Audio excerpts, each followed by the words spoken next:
Rural మండలం వలసపాకల గ్రామ panchayat Kakinada public school ప్రక్కన ఉన్న పార్కులో వాకర్స్ సేద తీరేందుకు జిఎస్ ఫౌండేషన్ ప్రతినిధి గుత్తుల శ్రీనివాస్ 4 సిమెంట్ బల్లలను స్పాన్సర్ చేశారు.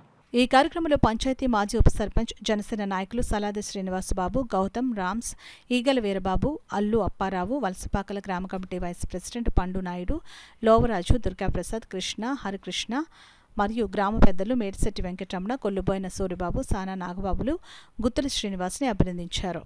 కాకినాడ రూరల్ వలసపాకల గ్రామ పంచాయతీ పరిధిలో కాకినాడ పబ్లిక్ స్కూల్ పక్కన పంచాయతీ పార్కు స్థలంలో ఈరోజు జిఎస్ ఫౌండేషన్ వారు గుత్తుల శ్రీనివాస్ గారు ఈరోజు 4 బల్లలో మనకు డొనేట్ చేశారు.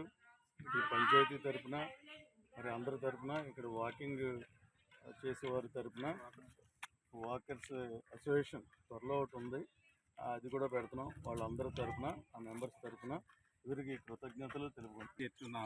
పార్కులో నన్ను 4 బెంచీలు ఇవ్వమని కోరగా నేను 4 బెంచీలు డొనేషన్ చేయడం జరిగింది. నాకు ఈ అవకాశాన్ని ఇచ్చిన ఈ వాకర్స్ అందరికీ, అంటే ఈ వాకర్స్ అందరికీ కలిపి నాకు ఇది ఒక అదృష్టంగా భావిస్తున్నాను. ఈ అదృష్టాన్ని ఇచ్చిన వీళ్ళందరికీ నేను నా హృదయపూర్వక కృతజ్ఞతలు, అభినందనలు తెలియజేస్తున్నాను. భవిష్యత్తులో ఏమైనా కావాల్సింటే కొంచెం మొక్కలు లాంటివి ఏమైనా అవసరం అయితే మొక్కలు కూడా డొనేట్ చేస్తానని నేను మూలంగా తెలియజేస్తున్నాను.